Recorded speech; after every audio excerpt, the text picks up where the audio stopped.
lên như là mình. Ôi da da thôi. Rồi. Đây. Ô, nó chụp một cái đam đi.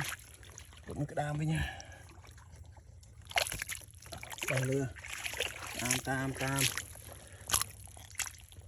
Còn